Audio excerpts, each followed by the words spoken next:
පන්දම නාලිකාව බලන සියලු දෙනාට. මිනිසුන් ඈත අතීතයේ සිටම තමන්ගේ ජීවිතය සාර්ථක කර ගැනීමට නොයකුත් අත්අදා බැලීම් සිදු කරනු ලැබුවා. ඒ වගේම මිනිසුන් ඈත අතීතයේ සිටම වර්තමානය දක්වා තමන්ට මේ ලැබිලා තියෙන ජීවිතයේ ආධ්‍යාත්මය දියුණු කර ගැනීම සඳහා නොයකුත් අත්අදා බැලීම් නොයකුත් භාවනා ක්‍රම අත්අදා බැලීම සිදු කරනු ලබනවා. මේ අතර ඈත අතීතයේ ජීවත් වුණු ඍෂිවරු මෙම ආධ්‍යාත්මික ක්‍රම මගින් භාවනා ක්‍රම මගින් මෙම හිත දියුණු කරගෙන විවිධ ශක්තියින් ලබා සාමාන්‍ය ජනතාවටද මෙම ආධ්‍යාත්මික ක්‍රම මගින් මෙම ශක්තියින් ලබා ගැනීමට තමන්ට අවශ්‍ය කරන නිෂ්ඨාව ලබා ගැනීමට අවශ්‍ය කරන පාර සකස් කර දෙනු ලැබුවා. මේ අතර විශේෂ තැනක් ගන්නේ භාවනා ක්‍රමයි. භාවනා ක්‍රම තුළින් තමන්ගේ ආධ්‍යාත්මය දියුණු කර ගැනීමට ඍෂිවරු ඒ අවශ්‍ය කරන ඒ දැනුම් සම්භාරය මුල සිට අග දක්වා ඉතා හොඳින් පැහැදිලිව විවිධ මූලාශ්‍රවල සඳහන් කර තිබෙනවා. මෙම ආධ්‍යාත්මික භාවනා ක්‍රමවල තවත් එක ප්‍රධාන භාවනාවක් වන්නේ කුණ්ඩලීනී ශක්තිය අවදි කිරීම.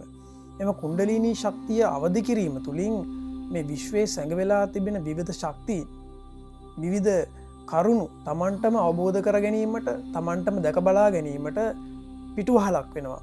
කුණ්ඩලීනී ශක්තිය යනු කුමක්ද කියලා අපි බලමු. කුණ්ඩලීනී ශක්තිය යනු හරියටම කුමක්ද කියලා කිසිම මූලාශ්‍රයකින් හරියට අවබෝධ කර ගැනීමට හැකියාවක් නැහැ. ඒ වගේම ඈත අතීතයේ ජීවත් වුණු ඍෂිවරු මෙම කුණ්ඩලීනී ශක්තිය හැඳින්වීමට විවිධ නිර්වචන ඉදිරිපත් කරලා තියෙනවා. ඇත්තෙන්ම කුණ්ඩලීනී ශක්තිය යනු කුමක්ද? කුණ්ඩලීනී ශක්තිය කියලා කියන්නේ මෙම අඩි 6ක් පමණ වුණු මෙම මනුෂ්‍ය ශරීරය තුළ ඇති වුණු මහත් ශක්තියක්. වෛදික ග්‍රන්ථවල සඳහන් වන්නේ ඒ විශ්වය තුළ ඇති අපරිමිත ශක්තිය මිනිස්සුරට තුළ කැටිගැනීමක් ලෙසයි. ඒ වගේම මෙම කුණ්ඩලීනී ශක්තිය ක්‍රම දෙකකට බෙදෙනවා.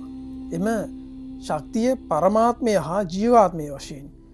විශ්ව ශක්තිය යනු එකම ගබඩාවක් බව අපි කවුරුත් දන්නා කරුණ. විශ්ව ශක්තිය ලෙස කතා කරන්නේ මැරි උපදින මිනිසාගේ භවය පාලනය කරනු ලබන පරමාත්මය නම් වූ මෙම කුණ්ඩලීනී ශක්තිය අවදි කර ගැනීමට නම් මනුෂ්‍යයගේ කොඳුනාරටයේ පහළ කෙරවලේ සිට හිස්කබල දක්වා පිළිවලින් තිබෙන සියලූම චක්‍ර අවදි කරගන්නට අවශ්‍ය වෙනවා.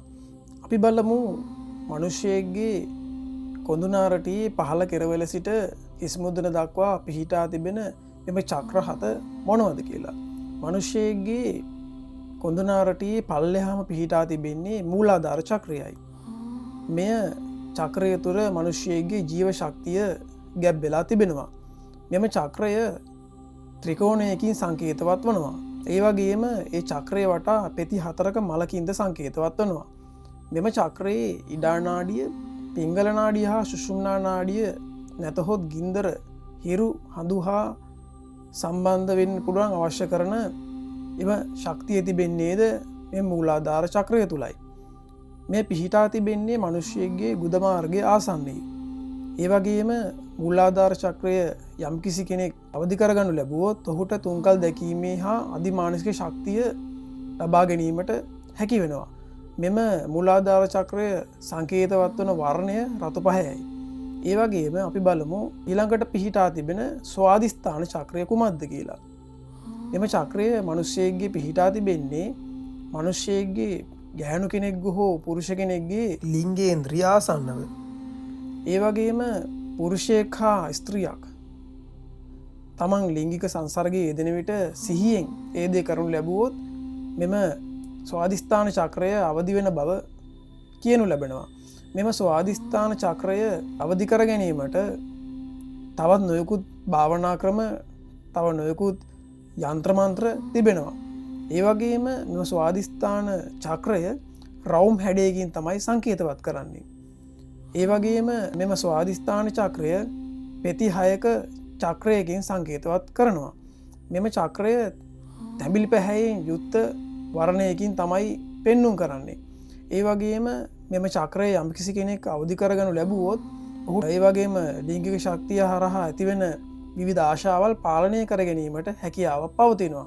කුණ්ඩලීනී ශක්තිය හා කතා කරනකොට මීළඟට පිළිවෙලෙන් පිහිටන චක්‍රය වන්නේ මණිපූර චක්‍රයයි.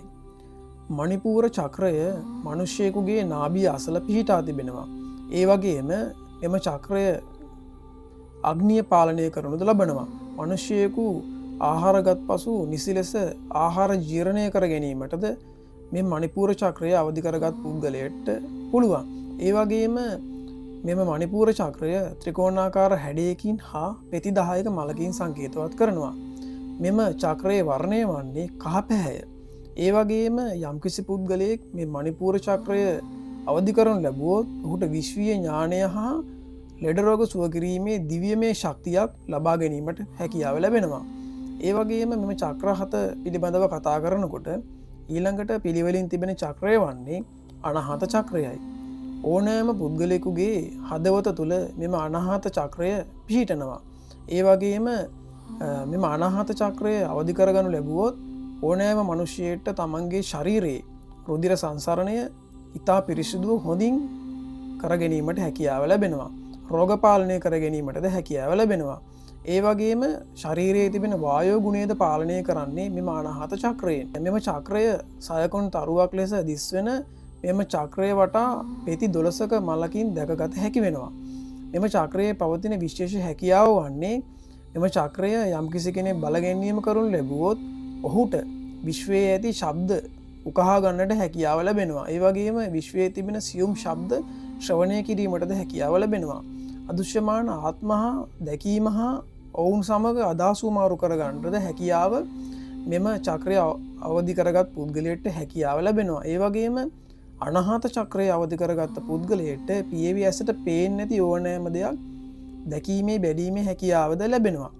ඊළඟට පිළිවෙලින් පිහිටා ඇති චක්‍රය වන්නේ විසුද්ධි චක්‍රය. අපි බලමු විසුද්ධි චක්‍රය කුමක්ද කියලා. මෙම චක්‍රය පිහිටා තිබෙන්නේ උගුරු ඇටයට පහළින්. ඒ වගේම පුද්ගලයෙකු යම්කිසි පුද්ගලයෙක් මේ විසුද්ධි චක්‍රය අවදි කරොත් ඔහුට ඉතා හොඳින් ස්වරයෙන් කතා කිරීමට හැකියාව ලැබෙනවා. ඒ වගේම කියන දෙයක් ඉතා හොඳින් ග්‍රහණය කර ගැනීමට හැකියාව ලැබෙනවා. ඒ වගේම යම්කිසි පුද්ගලයෙක් විසුද්ධි චක්‍රය අවදි කරොත් දුක බිය ආදී දේවල් ඉතා හොඳින් පාලනය කර ගැනීමටද හැකියාව ලැබෙනවා. මෙම විසුද්ධි චක්‍රය පෙති 10ක් ඇති මලකින් සංකේතවත් කරනවා. ඒ වගේම විසුද්ධි චක්‍රය වර්ණය වන්නේ නිල් පැහැය. ඒ වගේම විසුද්ධි චක්‍රය යම්කිසි පුද්ගලයෙක් අවදි කරොත් ඒ වගේම හොඳට තේරුම් ගත්තොත් අනිත් අයගේ අදහස් උදහස් ඉතා හොඳින් ග්‍රහණය කර ගැනීමටද හැකියාවක් ලැබෙනවා. ඊළඟට චක්‍ර 7 පිළිවෙලින් තිබෙන්නේ ආඥා චක්‍රයයි. මෙම ආඥා චක්‍රය යම්කිසි කෙනෙක්ගේ පිහිටා තිබෙන්නේ නළල තලයේ. නැතහොත් එහි බැම දෙක අතර. අපි මේ හඳුන්වනවා තෙවෙනි ඇස, තුන්වෙනි ඇස ආදී නම් වලින්ද මෙම ආඥා චක්‍රය හඳුන්වනවා. මෙම ආඥා චක්‍රය ඕම් සලකුණින් මෙම පිරුණු මල් පෙති දෙකකින්ද හඳුන්වන්නට පුළුවන්. ඒ වගේ මෙම චක්‍රයේ වර්ණය වන්නේ දම් පැහැයයි. ඒ වගේම මෙම ආඥා චක්‍රය අවදි කිරීමෙන් පල්ලෙහා තිබෙන සියලුම චක්‍රවල බලය Tamanට ලබා ගැනීමට පුළුවන්.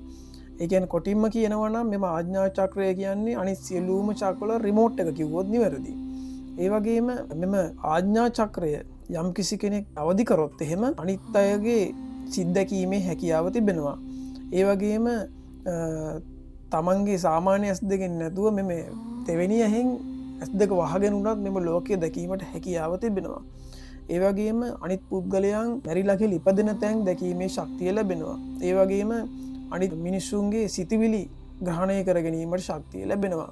ඒ වගේම පිටසක්වල සත්වයන් සමග ගනුදෙනු කිරීමට ශක්තිය ලැබෙනවා. ඒ වගේම ගොඩාක් ලෙඩ රෝග සුව කිරීමේ ශක්තිය ලැබෙනවා. ඒ වගේ නොයෙකුත් ශක්තියින් මෙම ආඥා චක්‍රය අවදි කරගත් පුද්ගලයට ලැබෙනවා. ඊළඟට චක්‍ර 7 පිළිවෙලින් අවසානයෙන් තිබෙන්නේ සහස්‍රාර චක්‍රයයි. මෙම චක්‍රය මිනිසෙක්ගේ මොළයේ ආසන්නයේ පිහිටා තිබෙනවා. ඒ වගේම මෙම සහස්‍රාර චක්‍රය දක්වා මිනිසෙක් තමන්ගේ තිබෙන චක්‍ර අවදි කරොත් පරමාත්මය හා සම්බන්ධ පුද්ගලයෙක් වශයෙන් තමයි හඳුන්වන්නේ. මෙම චක්‍රය අවදි කිරීමෙන් අවරණීයත්වයට පත්වන බවත් සිරුර වයසට යෑම පාලනය කරගන්න පුළුවන් බවත් කියවෙනවා. ඒ වගේම වර්තමාන කාලයට අපේක්ෂිත බලන විට උපරිම ආයුෂ කාලය සාමාන්‍ය අවුරුදු 60-70ක කාලය වුණත් මෙම චක්‍රය යම් කිසි කෙනෙක් අවදි කරනු ලැබුවොත් ඔහු අමරණීයත්වයට පත්වීමට හැකියාව තිබෙනවා. ඒ වගේම ශාස්ත්‍රාර්ථ චක්‍රය පෙති දහසක මලකින් සංකේතවත් වන අතර ඔහුට මෙම ශාස්ත්‍රාර්ථ චක්‍රය අවදි කරගනු ලැබුවහොත් ඔහුට වෙන අයෙකුට වඩා විශේෂ වූ මෙම විශ්වයේ ඇති විවිධ කරුණු පිළිබඳ ග්‍රහණය කර ගැනීමේද ශක්තියක් ලැබෙනවා. අපි මීළඟට බලමු මේ තරම් සුවිශේෂී කුණ්ඩලිනී ශක්තිය අවදි කරගන්න පුළුවන් කුමක් කිරීම තුළින්ද කියලා. කුණ්ඩලිනී ශක්තිය අවදි කර ගැනීමට පුළුවන් ප්‍රාණයාම කිරීම තුළින්. ඒ වගේම විවිධ මන්ත්‍ර තියෙනවා මෙම කුණ්ඩලිනී ශක්තිය අවදි කිරීම සඳහා. ඒ වගේම මෙම කුණ්ඩලිනී ශක්තිය අවදි කිරීම සඳහා විවිධ ඖෂධ වර්ග තිබෙනවා. ඒ වගේම මෙම කුණ්ඩලිනී ශක්තිය අවදි කරන්න පුළුවන් සංසර්ගය තුළින්ද. ඒ වගේම මෙම කුණ්ඩලිනී ශක්තිය අවදි කරන්න කම්පන හා තරංග වර්ගද භාවිතා කරන්න පුළුවන්. අපි ඊළඟට බලමු චක්‍ර අවදි කරන්නේ කුමන ආකාරයටද කියලා. තමන්ගේ කොඳුනාරටයේ පහළම කෙළවරේ තිබෙන මූලාධාර චක්‍රයට මුලින්ම ඔබගේ සිත යොමු කරන්න. මූලාධාර චක්‍රය පිහිටා ඇත්තේ සුෂුම්නාව කෙළවරේ. සුෂුම්නාව කෙළවරේ පිහිටා ඇති මූලාධාර චක්‍රයට ඔබේ හිත යොමු කරලා ලාම් කියන ශබ්දය තමන්ගේ හිතින් සිහි කරන්න. ලාම් කියන ශබ්දය තමන්ගේ හිතින් සිහි කරනකොට කාලයක් භාවනා වඩද්දිම මූලාධාර චක්‍රය අවදි වනවා. ඊළඟට අපි හිත යොමු කළ යුත්තේ ස්වාදිස්ථාන චක්‍රය වෙත. ස්වාදිස්ථාන චක්‍රය පිහිටා ඇත්තේ තමන්ගේ ලිංගේන්ද්‍රියට උඩින්. එතකොට ලිංගේන්ද්‍රියට උඩින් පිහිටා ඇති ස්වාදිස්ථාන චක්‍රයට තමාගේ හිත යොමු කරමින් වාම් කියන ශබ්දය හිතින් සිහි කරන්න. වාම් කියන ශබ්දය සිතින් සිහි කරනකොට කෙටි කාලයක් භාවනා කරගෙන යනකොට ස්වාදිස්ථාන චක්‍රය අවදි වෙනවා. මීළඟට ඔබ සිත යොමු කළ යුත්තේ නාභියට අඟලක් පිටුපසින් තිබෙන මණිපූර චක්‍රය වෙත. මණිපූර චක්‍රයට ඔබගේ හිත යොමු කරමින් රාම් කියන ශබ්දය සිහි කරන්න. රාම් කියන ශබ්දය සිහි කරනකොට ටික කාලයක් වඩද්දිම ඔබගේ මණිපූර චක්‍රය අවදි වෙනවා. මීළඟට ඔබ සිත යොමු කළ යුත්තේ හදවත මධ්‍යයේ පිහිටා ඇති අනාහත චක්‍රය වෙතයි. අනාහත චක්‍රය වෙත ඔබගේ හිත යොමු කරමින් යාම් කියන ශබ්දය සිහි කරන්න හිතින්. යාම් කියන ශබ්දය කාලයක් සිහි කරන විට ඔබගේ අනාහත චක්‍රය අවදිවීමට ලක් වෙනවා. මීළඟට ඔබගේ සිත යොමු කළ යුත්තේ උගුර මැද තිබෙන විසුද්ධි චක්‍රය වෙතයි. විසුද්ධි චක්‍රය වෙත හිත යොමු කරමින් හාම් කියන ශබ්දය සිතින් සිහි කරන්න. හාම් කියන ශබ්දය සිතින් සිහි කරන විට කාලයක් යනකොට විසුද්ධි චක්‍රය ඔබගේ අවදි වෙනවා. ඊළඟට ඔබ හිත යොමු කළ යුත්තේ ආඥා චක්‍රය වෙතයි. මෙම ආඥා චක්‍රය ගැන කතා කරනකොට මෙම චක්‍ර මණ්ඩලයේ තිබෙන විශේෂීම චක්‍රය වන්නේ ආඥා චක්‍රයයි. මෙම ආඥා චක්‍රය අවදි කරගත් පුද්ගලයට සුවිශේෂී හැකියාවල් විශේෂයෙන් එන නිසා මෙම චක්‍රය විශේෂයෙන්ම සුවිශේෂී. මෙම චක්‍රය වෙත හිත යොමු කරමින් ඕම් කියන ශබ්දය සිහි කරන්න. නළල මැද පිහිටා තිබෙන මෙම ආඥා චක්‍රයේ ඕම් කියන ශබ්දය සිහි කරමින් කාලයක් සිහි කරන විට නිරුත්සාහයෙන්ම ආඥා චක්‍රය අවදි වන ලබනවා. ඊළඟට ඔබ සිහි කළ යුත්තේ හිස්මුදුනට පහළින් පිහිටා තිබෙන සහස්‍රා චක්‍රය වෙතයි. ඔබ සහස්රා චක්‍රය වෙත හිත යොමු කරමින් ඕම් කියන ශබ්දය පෙර කියූ පරිදිම ආඥා චක්‍රය හා සමානව ඕම් කියන ශබ්දය සිහි කරන්න. ඕම් කියන ශබ්දය සිහි කරන් පස්සේ ඔබගේ සහස්රා චක්‍රය අවදි වෙනවා. මෙම කියූ පරිදි මෙම ශබ්දවලින් චිත්ත තරංග තමන්ගේ මනසින් සිද්ධ කරයෙන් පස්සේ තරංග චලනය සිද්ධ කරයෙන් පස්සේ කාලයක් තිස්සේ භාවනාව වඩනකොට ඔබගේ මේ චක්‍ර අවදි වෙලා නිරුත්සාහයෙන්ම ඔබට මේ චක්‍ර ක්‍රියාත්මක වීම පටන් ගන්න. ඒ වගේම මෙම කුණ්ඩලිනී ශක්තිය වැඩිවීමට පෙර කියූ පරිදි ඖෂධ වර්ග තිබෙනවා. මෙම ශක්තිය වැඩි දියුණු කර ගැනීමට යන්ත්‍ර මන්ත්‍ර තුළින් මෙම කුණ්ඩලිනී ශක්තිය අවදි කර ගැනීමට පුළුවන්. ඒ වගේම තව වෙනත් භාවනා අභ්‍යාස මගින් මෙම කුණ්ඩලිනී ශක්තිය අවදි කරගන්න පුළුවන්. මම පෙර සඳහන් කරේ තරංග ශක්තිය මගින් කුණ්ඩලිනී ශක්තිය ශබ්ද තරංග මගින් කුණ්ඩලිනී ශක්තිය අවදි කර ගැනීමට හැකි ක්‍රමයක්. ඒ වගේ මෙම කුණ්ඩලිනී ශක්තිය මූලාධාර චක්‍රයේ සිට සහස්‍රා චක්‍රය දක්වා හොඳින් පිළිවෙලින් යම් කිසි කෙනෙක් අවදි කරගත්තොත් ඔහුට මෙම සමාජයේ අනිත් පුද්ගලයන්ට වඩා සුවිශේෂී ශක්ති මාලාවක් ලැබෙනවා. ඔහුට අනිත් අයගේ හිත් දකින්න, අනාගත අතීත දකින්න, විවිධ ලෙඩ රෝග සුව කරන්න, ඒ වගේම දෙවි දේවතාවුන් සමග කතා කරන්න, ඒ වගේ ශක්තියින් විශාල ප්‍රමාණයක් ලැබෙනවා. ඔහු ඇත්තටම මේ සමාජයේ සුවිශේෂී පුද්ගලයෙක්.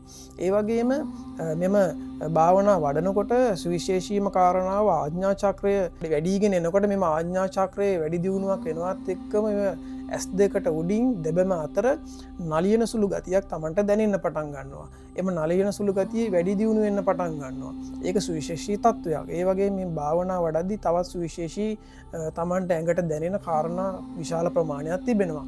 ඉතින් මම අද කතා කරේ මෙම කුණ්ඩලීනී ශක්තිය මොනවද කියලා කෙටි විග්‍රහයක්. ඒ වගේ මෙම කුණ්ඩලී ශක්තිය ගැන තවත් ගැඹුරු විග්‍රහයක් තිබෙනවා. ඔබට පුළුවන් මෙම කුණ්ඩලීනී ශක්තිය ගැන තවදුරටත් කැමති නම් දැනගන්න තවත් මෙම ගැඹුරු විග්‍රහයල් තව හොයලා ඔයාලට දැනගන්න පුළුවන්. ඒ වගේම තව භාවනා ක්‍රම තියෙනවා මේවා දැනගෙන බලලා ඔබටත් අභ්‍යාස පටන් ගන්න පුළුවන්. විශේෂයෙන් මේ කුණ්ඩලීනී වගේ භාවනාවක් කරනවා නම් මෙම කුණ්ඩලීනී පිළිබඳ දැනුවත් හොඳ ගුරුවරයෙක් සොයාගෙන කරනවා නම් තමයි වඩාත් උචිත. මොකද නැත්තම් මේ වගේ මාර්ගයක් කරලා තමන් අතරමං වෙන්න තියෙන අවස්ථාව වැඩි වගේම තමන් වෙනත් විවිධ ලෙඩ රෝග වලට ගොදුරු වීමට තියෙන අවස්ථාවද ගොඩක් වැඩි වෙන්න පුළුවන්. ඒ නිසා ඔබට පුළුවන් එම කුණ්ඩලීනී වඩන්න කලින් හොඳ ගුරුවරයෙක් හොයලා එම ගුරුවරයාගේ උපදෙස් මත මෙම කුණ්ඩලීනී වගේ සුවිශේෂී භාවනාවක් වඩලා ඔබේ හිත දියුණු කරගන්න, ඒ වගේම ඔබේ චක්‍ර වර්ධනය කරගෙන සුවිශේෂී පුද්ගලයෙක් බවට පත් වෙන්න. ඉතින් මම හිතනවා අද පන්දම නාලිකාවෙන් ඔබටත් ඔබේ ආධ්‍යාත්මය දියුණු කරගන්න සුවිශේෂී කරුණු කාරණා ගොන්නක් තියෙන වැඩසටහනක් තමයි අද අපි රැගෙන ආවේ. මේ වගේ වැඩසටහන් ඉදිරියටත් අපි රැගෙන එනවා. ඔබ පන්දම නාලිකාවත් එක්ක රැඳී ඉන්න. ඉදිරියේදීත් මෙවැනි වැඩසටහන් පන්දම නාලිකාවෙන් අපි ගෙනීමට බොහොම කැමැත්තෙන් අපකපවී ඉන්නවා. මෙම වැඩසටහන අහලා නරඹලා ඔබ නොදත් කරුණු කාරණා ගොඩක් ලබාගන්ට ඇති කියලා අපි විශ්වාස කරනවා. ඉදිරියේදීත් පන්දම නාලිකාව සමග ඔබ රැඳී සිටින්න. පන්දම නාලිකාව වීඩියෝ එකක් දැමූ සැනින් ඔබගේ දුරකථනයට ගෙන්වා ගැනීමට පල්ලෙහා තිබෙන සබස්ක්‍රයිබ් බටන් එක ඔබලා බෙල් අයිකන් එක ක්ලික් කරලා තබා ගන්න. සියලු දෙනාට සුබ දවසක්.